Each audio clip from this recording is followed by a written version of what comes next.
Hey everybody, Reef Girl here. I thought I'd share the results of the bristleworm trapping that I tried to do recently.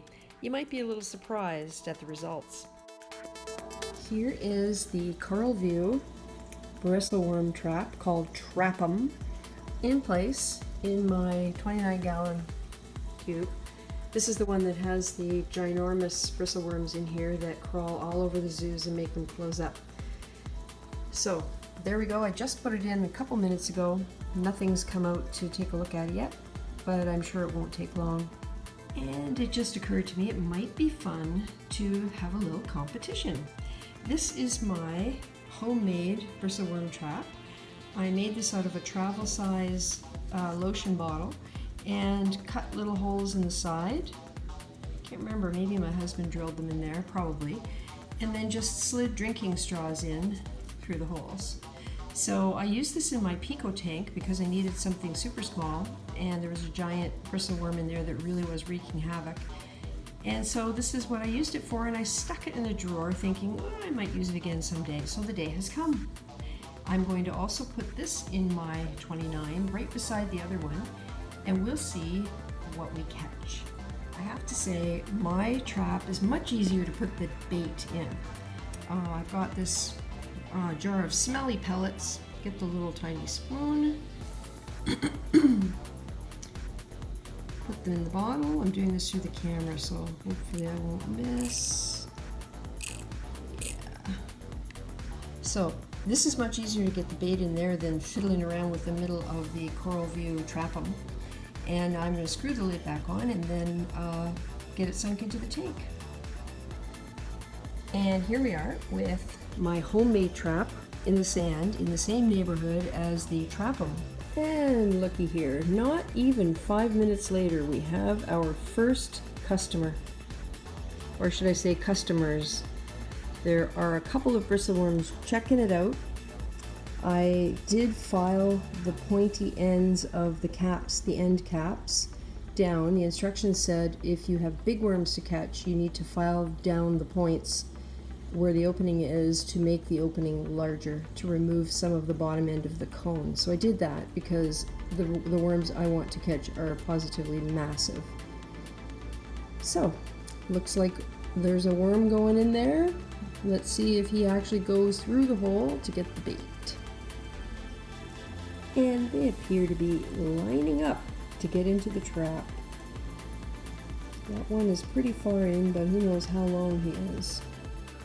The next morning, I'm checking the traps, and we have one small worm in that trap, and one small worm right at the end, there it is right there, in this trap. So, it's a tie. Okay, so now, a couple hours later, we have bristleworms in the homemade trap, but no bristleworms in the Trap-'em.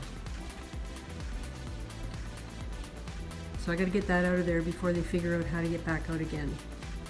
Okay, here's night 2 of the bristleworm test, and I waited a little bit too long to come here and film this because you can barely see the homemade trap right there. And I placed the store-bought trap along this side. So we'll see what we have come the morning. The other night, of course, we had worms in this trap when I went to bed, but they were all gone in the morning. And we did have a couple small worms in this trap. And here we have the bristleworm traps. There's the homemade one, empty. And there's the store-bought one, also empty. So this is the second day I've tried to catch bristleworms, and so far it's been spectacularly unsuccessful. So I'll have to figure out what I've been doing wrong. Okay, so here's the ultimate comparison. This bristleworm trap was in for 2 nights and got maybe 1 or 2 small bristleworms. I just pulled it out about 10 minutes ago. Didn't rebait it the second night. This is the rock that I use to put algae on for my blenny. I put algae sheets on it, on that side, and look, this is a great bristleworm trap, far more successful than this or my homemade one, which is around here somewhere, out dead empty. So that's kind of interesting. maybe I'll just go ahead and keep pulling the bristleworms off of the algae rock, because it seems to be working way better than the traps. So here is my haul of bristleworms from the rock and from the green trap. And yes, they are in pieces because they pulled apart when I pulled them out of that rock. So I guess we'll see how it goes, and instead of shaking the rock to let the bristleworms escape if they wanted to, I'm just going to pull the rock straight out from now on and flip it over and just remove whatever bristleworms are nestled in under there. So there you go. Bristleworm trap test. I think I have my conclusions now. Store-bought trap. Wasn't cheap. Let's just say it was over $15, but I got a discount because of the sale. So this is a massive fail. Homemade trap. Made out of a lotion bottle in a travel size from the dollar store. Holes drilled in the side and portions of drinking straws slid through. They're on an angle so that they can rest on the sand. This one was slightly more successful than the other one, but I'd have to say for my purposes it was still a fail because it does take up a very large footprint and I just didn't have the space in that tank.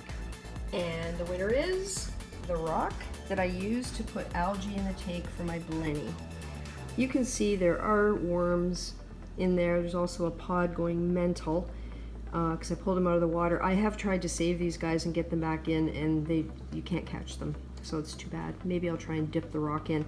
Anyway, you can see there's either one fairly large worm there or a couple of them. So this is definitely the winner in the contest for the best bristleworm trap.